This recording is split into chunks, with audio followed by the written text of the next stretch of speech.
ನಿಮಗ್ ಗೊತ್ತಿಲ್ಲ ಎಷ್ಟು ಜನರಿಗೆ ಸ್ಫೂರ್ತಿಗೆ ಹಾಕೊಂತೀರಿ ಅಂತ. ಅಲ್ಲ ಏನ ಹುಡುಗರಿಗೆ ಏನ್ ಹೇಳುದ್ರಿ ಈಗ ಎಲ್ಲ ಇವು ವೆಸ್ಟರ್ನ್ ಸ್ಟೈಲ್ ಬಂದ್ ಹತ್ತಾರ ಅವ್ರ ಪಿಜ್ಜಾ ಅದಕ್ಕ ನೀವ್ ಹೇಳ್ಬೇಕ್ರಿ, ನೀವ್ ಹೇಳಬೇಕ್ರಿ. ಈಗ ಅದನ್ನ ಕೈಯಾಗ ಎರಡು ತಂಗಡ ರೊಟ್ಟಿ, ಕೆನಿ ಮಸರ, ರಾತ್ರಿಯಾಗಿನ ಜುನ್ನಕ್ಕ, ಮೆಕ್ಕಿ ಉಪ್ಪಿನಕಾಯಿ, ಅರ್ಧದ ಖಾರ ಹೈಸ್ ತಿಂದು ನೋಡ್ರಿ. ಬೇರೆ ಕಡೆ ಹೊಳ್ಳಿ ನೋಡುದಿಲ್ಲ ನೀವು. ಮತ್ತೆ ಈ ತಾಕತ್ ರಮೇಶ್ ಗದ್ದಿಗೆ ಐತಿರ್ರಿ ಆರೋಗ್ಯದ ಗುಟ್ಟ ಬಂದ್ ಕೇಳ್ತಾರೆ. ಏನ್ ಬಗ್ರಿ ಮಾಡೋದು ಆರೋಗ್ಯದ ಗುಟ್ಟ? ಇದ ಆರೋಗ್ಯದ ಗುಟ್ಟ, ಎಲ್ಲರಿಗೂ ಗೊತ್ತೈತಿ. ನೀವ ಹೊರಗೆ ಹೋಗಿ ತಿರುಗಾಡ್ತಿದ್ದೀರಿ, ನಾವು ಮನೆ ಆಗ್ತಿದ್ವಿ, ಇಷ್ಟ ಫರ್ಕ. ನೀವು ಸ್ವಿಮ್ಮಿಂಗ್ ಪೂಲ್ದಾಗ ತಣ್ಣೀರಾಗ ಜಳಕ ಮಾಡ್ತೀರಿ, ನಾವು ಮನ್ಯಾಗ ತಣ್ಣೀರಾಗ ಜಳಕ ಮಾಡ್ತೀವಿ, ಇಷ್ಟ. ನೀವು ಕಾರ್ ತಗೊಂಡ್ ಹೋಗಿ ಜಿಮ್ಗೆ ಹೋಗ್ತೀರಿ, ನಾವು ಹೊಲದಾಗ ದುಡ್ದು ನಾವು ಜಿಮ್ ಮಾಡ್ಕೋತೀವಿ. ಮಂಗ್ಯಾನ ಆಟ ಈಗ ಹೊಲಕ್ಕೆ ಹೋಗಿ ದುಡಿಯಿಲ್ಲ, ಅದ ಹೋಗಿ ದೇಕರಿಕೆ ಮಾಡ್ತಾನೆ. ನನ್ನ ಮಕ್ಕಳು ಅದಾರ, ನಾನು ಅದನ್ನು ಹೊಲಕ್ಕೆ ಹೋಗ್ತೀನಿ, ರೆಗ್ಯುಲರ್ ನೋಡ್ಕೋತೀನಿ, ಬರ್ತೀನಿ, ಶೆತ್ತಿಗೆ ಮಾಡ್ತೀವಿ.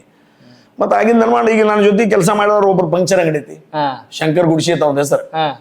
ನನ್ನ ಜೊತೆ ನಾನು ಅವನು ನಮ್ಮ ಹೊಲದಾಗ ಅಷ್ಟ ದುಡಿದಿಲ್ಲ, ನಾವು ಬೇರೆದವ್ರ ಹೊಲದಾಗ ದುಡಿದ್ವಿ. ಕಟ್ಟಿ ತೆಗಿತಿದ್ವಿ, 10 ಫೂಟ್ ಹಿಂಗ್ 10 ಫೂಟ್ ಹಿಂಗ್ 10 ಫೂಟ್ ಹಿಂಗ್ 10 ಫೂಟ್ ಹಿಂಗ್ 1 ಫೂಟ್ ಗುಮ್, ಒಂದು ಬ್ರಾಸ್ ₹2. ಐ ಆಮ್ ಟಾಕಿಂಗ್ ಇನ್ 1975. ₹2 ಹೌದು. ನಾವು ದುಡಿಯಾಕ ಹೆಸರಿಕಿಲ್ರಿ ನಿಮ್ಗೆ. ಅದನ್ನ ಏನಿಲ್ಲ, ಅವಾಗ ಏನು ಆಸ್ತಿ ಐತಿ ನಮ್ದು ಐತಿ.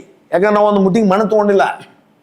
ನಮ್ಮ ಅಪ್ಪ ಆದ್ರೂ ಅರಿವಿ, ಅಂಗಿ, ಚಡ್ಡಿ, ಸಾಲಿಫಿ, ಎಲ್ಲೋ ಪ್ರವಾಸಕ್ಕೆ ಹೋಗಿ ಬರುದು, ಎದಕ್ಕೂ ಕಡಿಮೆ ಮಾಡ್ತಿರ್ಕಿಲ್ಲ.